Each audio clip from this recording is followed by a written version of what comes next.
Olá pessoal, bem-vindos ao meu canal Repaginando, eu sou a Roberta. Estou aqui mais uma vez para falar um pouquinho sobre leitura, literatura, sobre livros e tudo que esse universo pode nos proporcionar. Convido você a se inscrever no meu canal, a dar gostei no vídeo, assistir até o final do nosso vídeo, porque assim a gente consegue crescer e levar a leitura para mais e mais pessoas, que esse é o objetivo do nosso canal. Hoje eu decidi vir aqui para falar sobre algo que é uma coisa atípica, né, na literatura. Eu estava lendo um livro e falei, gente, por que eu não falo isso lá no canal, um pouquinho sobre isso? Eu achei interessante. E aqui está esse livro da editora Zahar, né, da linha Clássico Zahar, um livro sobre contos de fadas. Este livro, deixa eu colocar meus óculos, este livro, ele possui histórias, uma edição comentada de histórias, de contos, são 26 contos de fadas dos irmãos Grimm, de Perrault, Andersen, entre outros. Nessa edição traz pinturas, desenhos, são centenas de notas sobre recursos literários, aspectos culturais, históricos e psicológicos dos contos. Aí eu fiquei assim, gente, contos de fadas são muito mais do que reles contos de fadas, como a gente a vida inteira acredita, né? Que são historinhas pra gente dormir. E é muito além disso. Eu fui ver, há pessoas que usam os contos de fadas como um recurso terapêutico para tratar crianças. Porque os contos de fadas, eles vão além de meras historinhas. Aí eu fui ler, tive a curiosidade de folhear esse livro aqui. E dentre esses 26 contos de fadas, eu li alguns, eu reli. Antes de entrar neste livro aqui em específico, eu gostaria de trazer para vocês uma coleção de livros que eu ganhei ainda quando era criança. Tá? Tem a ver com o assunto, sobre contos de fadas.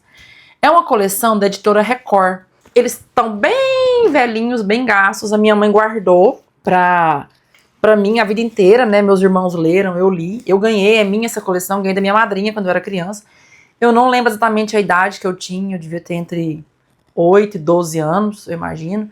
A minha madrinha, ela é pedagoga e é uma pessoa que lê muito. Eu lembro de mim ainda criança, lembro dela lendo aqueles livros, ai gente, aqueles como se fosse Sabrina. Aí eu olhava assim e falava assim, são romances, né, romances, mas eu acho que eram romances românticos. Enfim, aí ela me deu, não sei se foi de aniversário, de Natal, essa coleção. Essa coleção aqui é sobre contos de fadas. Eu vou pegar um, da Branca de Neve, por exemplo, todos eles vêm assim, ó, no País das Maravilhas, editora Record, capa dura, é todo estruturado de material duro, né, rígido. Aqui atrás eu lembro tanto disso aqui, ó, dessas imagenzinhas, eu ficar olhando e fantasiando, porque todas as ilustrações são feitas com bonecos. São ilustrações em 3D, estão vendo? Que tem uma profundidade, aquele material que você vira. Eu não sei se isso ainda existe, mas na época que eu era criança tinha muita coisa assim desse material aqui que fazia um 3D, sabe? Mudava, você virava assim, esse material. Olha o barulhinho, ó. Eles têm como se fosse, uma aspereza. Então esse livro aqui, ele é todo estruturado, os desenhos são, ó, bonecos, tá vendo? As ilustrações são bonecos feitas, e eu acho que tiravam fotos, olha. Gente, eu lembro disso aqui, isso fez foi tão, assim, eu lembro da magia disso aqui na minha vida. Olha só. E aí eu lembro, se eu reler, porque as histórias são grandes, ó, tá vendo? São textos grandes. Então eu devia ter uns 10 anos aqui quando eu ganhei essa coleção. Gente, a Branca de Neve, acho que foi a primeira vez que eu vi um caixão na minha vida. Gente, a gente não tem noção do que é a cabeça de uma criança, viu? Então, aí eu ganhei essa coleção, pasmem, essa coleção, ela é de 1972. Ou seja, meu Deus do céu, são 50 e tantos anos. Nossa, são 57 anos. Rio de Janeiro. Antigamente não tinha livros assim pra gente comprar, não tinha internet. Eu tive a sorte de pertencer a uma época 100% analógica e estou numa era quase que 100% digital, né? Até o povo namora hoje pela internet. Isso eu acho muito estranho, não consigo ainda digerir. Então, essa coleção é formada por esses livros, a Branca de Neve. Lembro, gente, de eu ficar namorando esses livros. Eu adorava Cinderela. Isso aqui eu ganhei, gente, tem muitos anos. E olha, conservadinhos, olha a estruturazinha em 3D. Eles estão impecáveis. Essa Cinderela, eu lembro que eu olhava, eu ficava encantada, admirada com esse desenho aqui. Olha, tudo de bonecos. Estão vendo? Bonecos, ó, as ilustrações. E aí acho que tiravam fotos. Eu não sei como que ela conseguiu comprar isso, eu nunca nem perguntei. Cinderela, tô falando de conto de fadas, tá?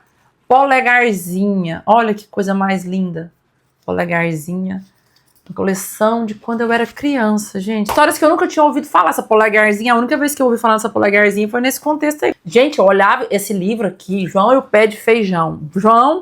Joãozinho e os Feijões Mágicos. Eu olhava isso aqui, eu ficava tão encantada, eu queria tanto subir nesse pé de feijão e ir lá ver esse gigante.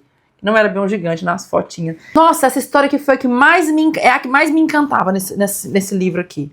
Olha ele com a arpinha. Nossa, eu encantava. Olha a capa. Eu subi no pé de feijão, eu ficava assim, gente, o que será que tem esse pé de feijão? Eu ficava fantasiando como é que eu subiria nesse pé de feijão.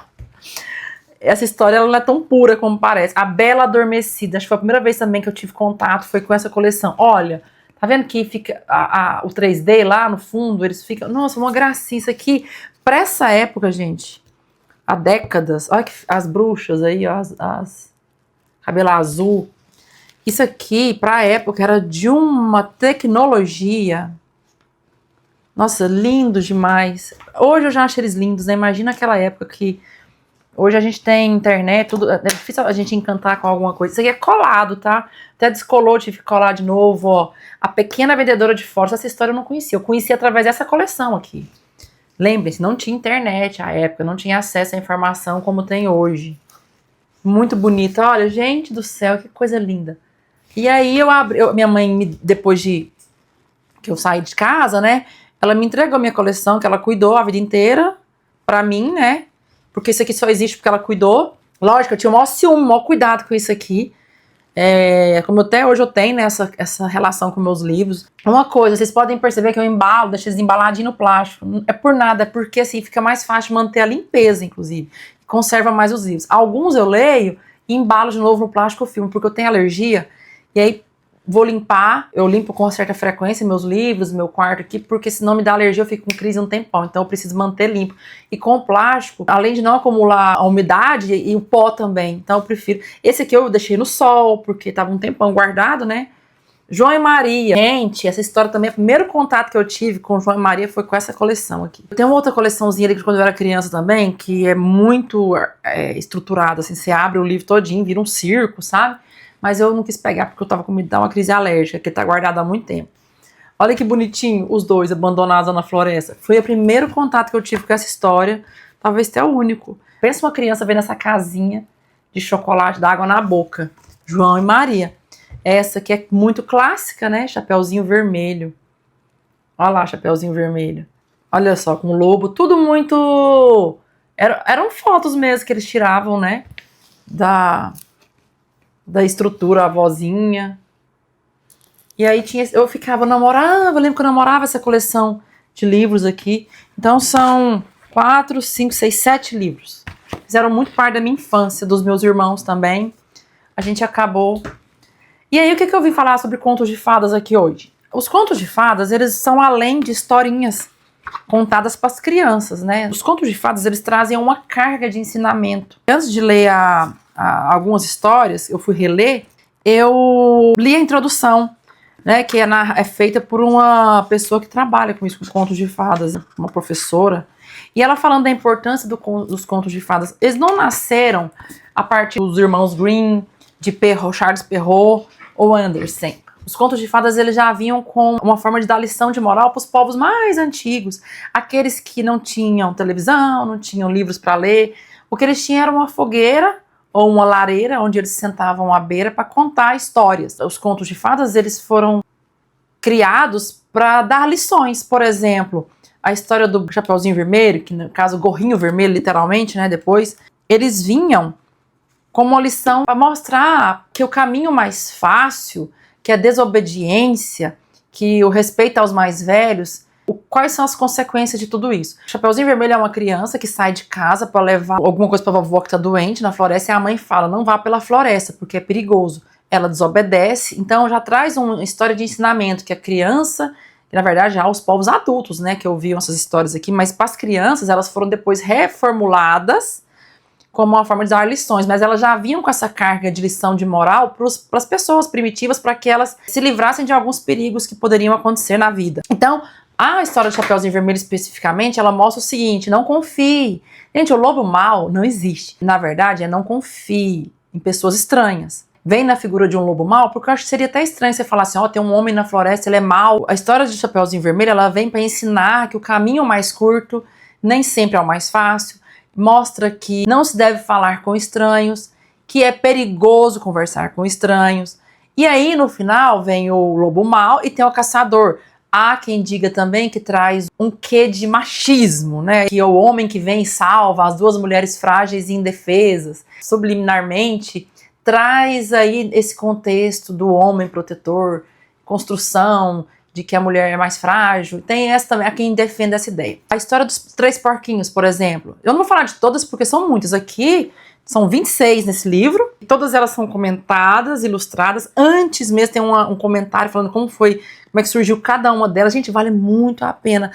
É uma revisitação a um passado gostoso, um passado de encantamento.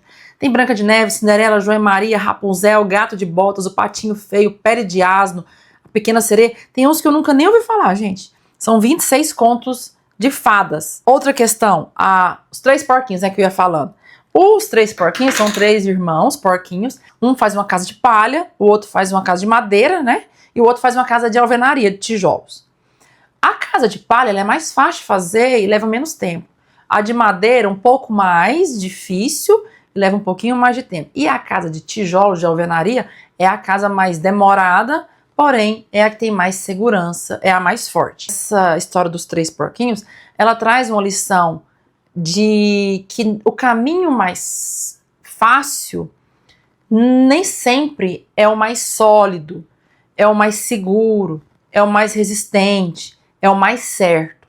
Então mostra assim, se você é preguiçoso, se você quer fazer do jeito mais fácil, do jeito mais rápido, pode haver consequências negativas.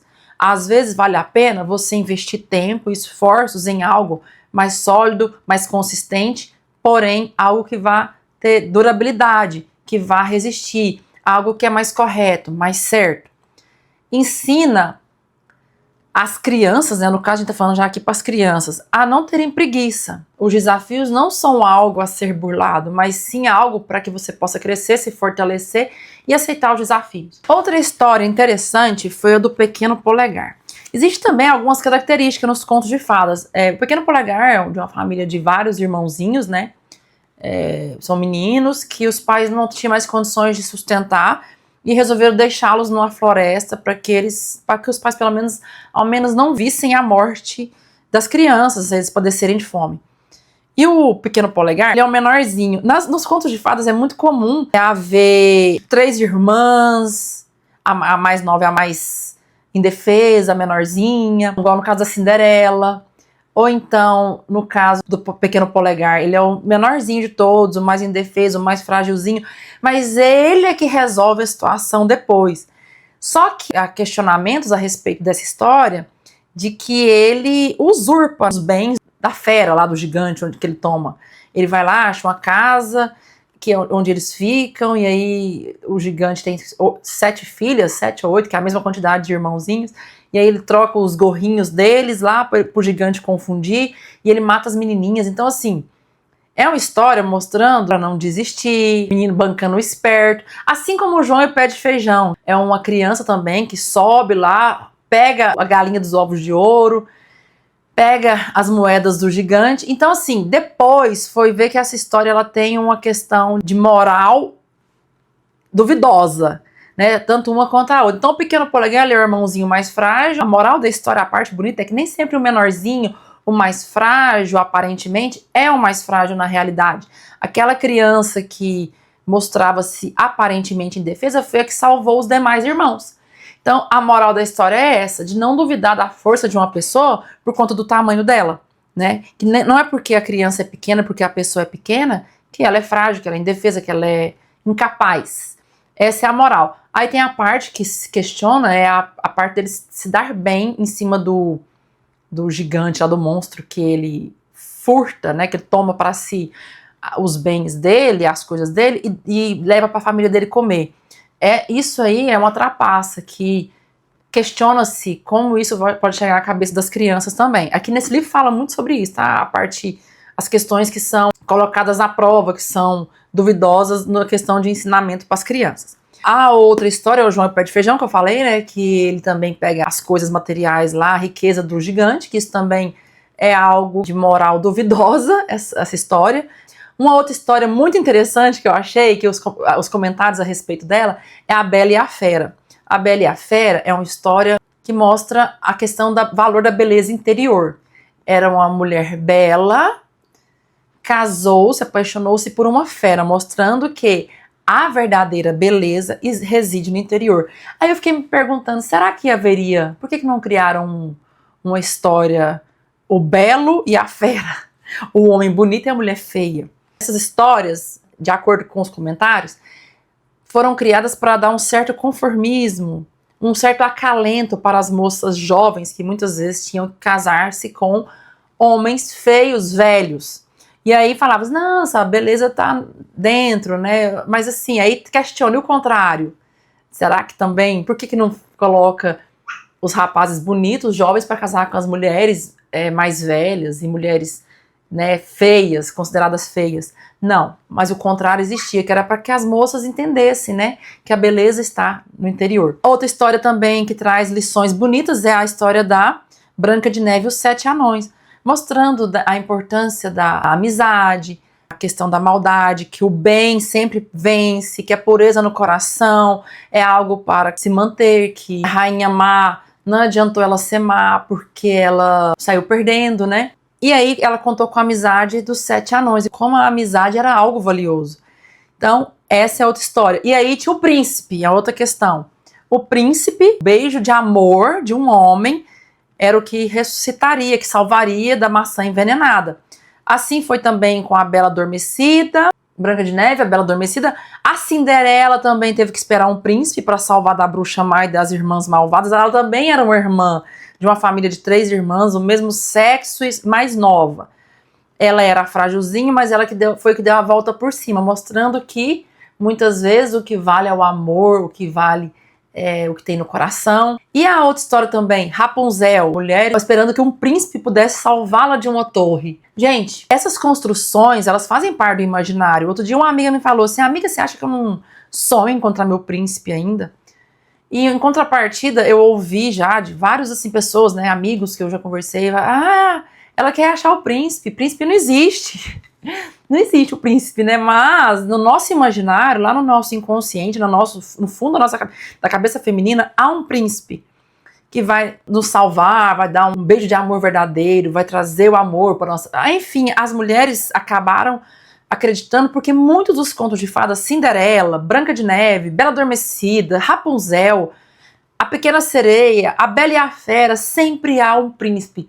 No caso da Bela e a Fera, quando ele fosse amado por alguém de verdade, ele seria transformado no príncipe, voltar a ser príncipe. Tem muito isso, né? Uma maldição que uma bruxa má colocou na pessoa. Então, é isso. Os contos de fadas, eles não são historinhas apenas. Eles têm o condão de trazer lições, de trazer ensinamentos. Agora, há que se observar a forma como ela é contada para as crianças. Porque não é interessante que as mulheres internalizem que a força e a salvação e que a felicidade está na mão de outrem, de uma terceira pessoa, de um homem, né? A gente sabe que isso é história de contos de fadas. Príncipe só existe em contos de fadas. Outra questão é também como que essas lições de morais são passadas para as crianças de forma que elas não achem que sair levando vantagem nas situações, assim como foi o Pequeno Polegar, como foi o João e o Pé de Feijão, que essas vantagens, elas não são interessantes, que embora o mundo seja um lugar árido e esteja cada vez mais tóxico, a desonestidade, a malandragem, ser matreiro não vale a pena. né, que a honestidade, ela sempre foi bem-vinda, sempre teve uma recompensa e a retribuição, e ainda que fosse só né, do universo, ou daquilo que a gente acredita que é o certo. Gente, é isso. Esse livro aqui eu indico demais. Você que... eu não gosto de ler. Eu odeio ler, que eu ouço pessoas falando isso. Pessoal, contos de fadas são histórias pequenas, curtinhas, são grandes clássicos, são histórias incríveis, maravilhosas, com grandes lições, com início, meio e fim, histórias rápidas de se ler e que valem muito a pena. A história é contada, porém você pode ler no curto espaço de tempo, né? Vou ler um pouco. Você lê um livro desse aqui, você lê uma história por dia. Em um mês você leu esse livro aqui, né? Ou menos até. Porque é tão interessante, tão envolvente que às vezes você tem mais tempo, né? Você vai acabar lendo mais. É isso. Leiam os contos de fadas. Adorei mostrar aqui minha coleção de criança que eu ganhei e que eu conservo até hoje. Outro dia uma amiga me perguntou como é que ensina alguém a ler. Não se ensina ninguém a ler, ensina-se a amar os livros. Ela me perguntou, Roberta, quem te ensinou a amar os livros? Mas esse é assunto para um próximo vídeo, um outro vídeo, uma outra situação. Mas ensine suas crianças a amar os livros. Os livros são nossos amigos, são amigos para a vida inteira. Os livros não decepcionam, os livros não abandonam. Nas horas que você estiver só, estiver triste, eu garanto, pega um bom livro, vá ler, viaje, deixa sua mente imaginar, deixa sua mente trabalhar. Um clássico, que é o que eu gosto e que eu recomendo, um clássico não decepciona. Leia, gente, é muito bom. Então, eu agradeço você que assistiu até aqui o vídeo. Inscreva-se no canal, não se esqueça de inscrever, gente. Muita gente assiste os vídeos, mas não se inscreve. Deixe seu comentário, clique em gostei, ativa o sininho. Vamos ajudar esse canal a crescer, certo? Um abraço, fiquem com Deus e até o próximo vídeo. Tchau, tchau!